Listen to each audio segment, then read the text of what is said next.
Hello students, we are going to start our second law, that is law of definite proportion, or it can be called as law of constant proportion.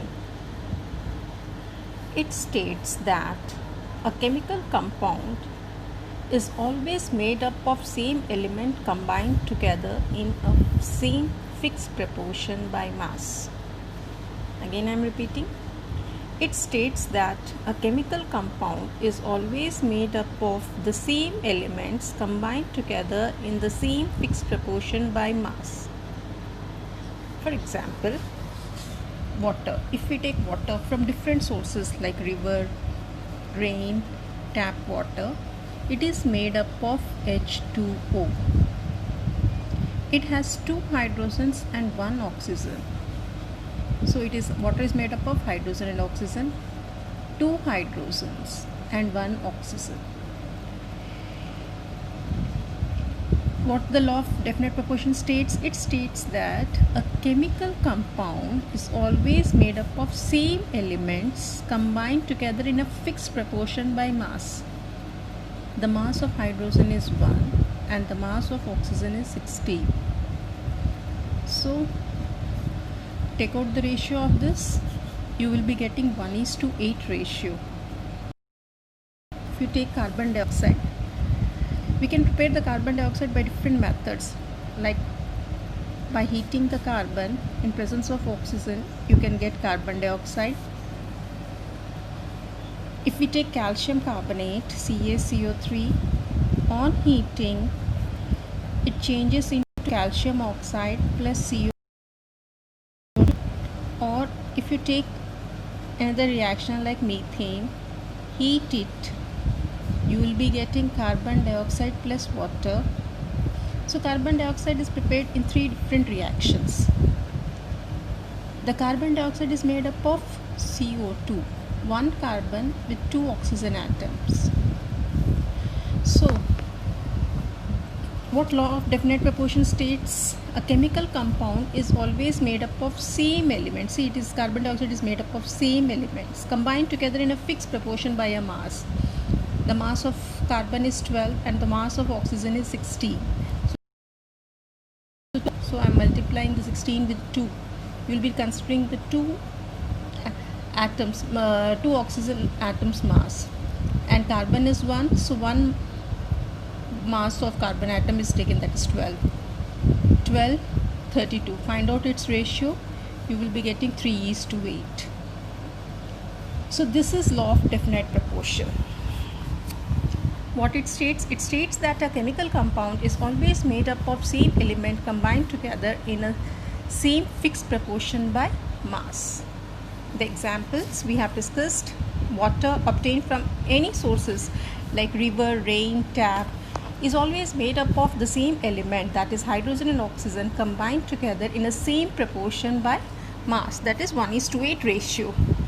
Similarly, carbon dioxide is prepared by any one of method. What it is found? It is found that in each case carbon dioxide is found to made up of same element, that is carbon and oxygen, combined together in a fixed ratio by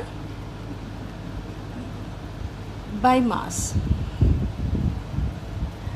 Okay, next, Dalton's atomic theory. After the discovery of the 2 laws of chemical combination, the next task before the scientist was to give a suitable explanation for these laws. So this led John Dalton to put forward a theory called as Dalton's atomic theory in 1808. In 1808, about the nature of matter. The theory is based on postulates, and these are called as postulates of Dalton's atomic theory. So in this you have to study the postulates of Dalton's atomic theory. What he has given: the first point, all the matter is made up of very tiny particles called as atoms. What it states, the first point is that matter is made up of small particles called as atoms. These atoms are indivisible particles which cannot be created nor destroyed in a chemical reaction. This is law of conservation of mass. in law of conservation of mass, we state that mass can neither be created nor be destroyed in a chemical reaction, but Dalton said that atoms are indivisible particles which cannot be created. We cannot create the atoms nor we can destroy the atom in a chemical reaction. Atoms of given element are identical in the mass and chemical properties. Atoms of the given element means atoms of the same elements, they have the same mass and their chemical properties are also same. Atoms of different elements have different masses and different chemical properties. Like hydrogen, we can take hydrogen in the hydrogen gas. If hydrogen can be present in the water, it can be present in the bicarbonates, that is sodium bicarbonate, hydrogen. The third point is atoms of the given element, that is if we are considering hydrogen atom, they have the same identical masses, their masses are same and their properties are same. Similarly, atoms of different elements, like if we consider atom of different element like hydrogen and oxygen or carbon, these are the different elements, they have different masses. This is the fourth point. Atoms combine in the ratio of small whole numbers to form compound. This is the law of constant proportion. So they combine in the ratio of small whole numbers to form a compound, like water, H2O. It combines in the ratio of 1:8. Carbon dioxide combines in the ratio of 3:8 to form carbon dioxide.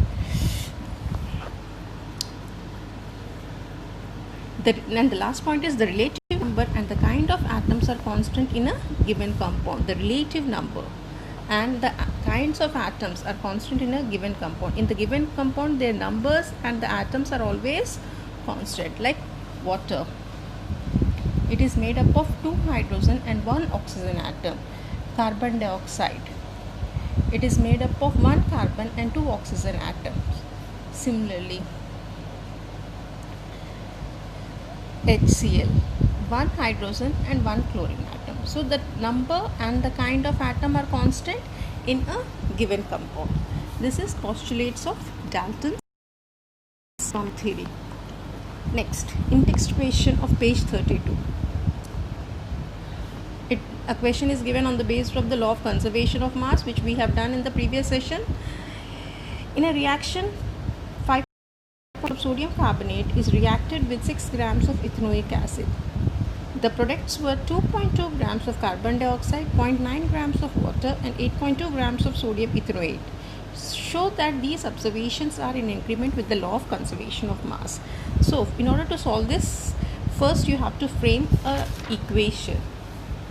Like the equation is sodium carbonate plus ethanoic acid gives sodium ethanoate plus carbon dioxide.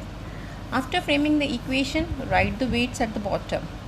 Now what the law of conservation of mass states, that mass of reactant should be equal to the mass of product. Find out the mass of reactant and then find out the mass of product. Both the values should be equal. Next, second question. Hydrogen and oxygen combines in the ratio of 1:8 by mass to form water. What weight of oxygen gas would be required to react completely with 3 grams of hydrogen gas? See, hydrogen and oxygen combine in the ratio of 1:8. If we take 1 gram of hydrogen, 8 grams of it combines with the 8 grams of oxygen to form water. So, if 1 gram of hydrogen combines with the 8 gram of oxygen, 3 grams, it's given 3 grams of hydrogen gas will combine with the 8 into 3 grams of oxygen gas, that is 24 grams of oxygen. Next, which postulates of Dalton's atomic theory is the result of law of conservation of mass? We have discussed that law of conservation, Dalton's atomic theory, in that which postulate is the result of law of conservation of mass. That is, atoms are indivisible particles which cannot be created nor be destroyed in a chemical reaction. Which postulates of Dalton's atomic theory can explain the law of definite proportion? That is, the relative number and the kind of atoms are constant in a given compound. So I'm going to end the session till here. Thank you.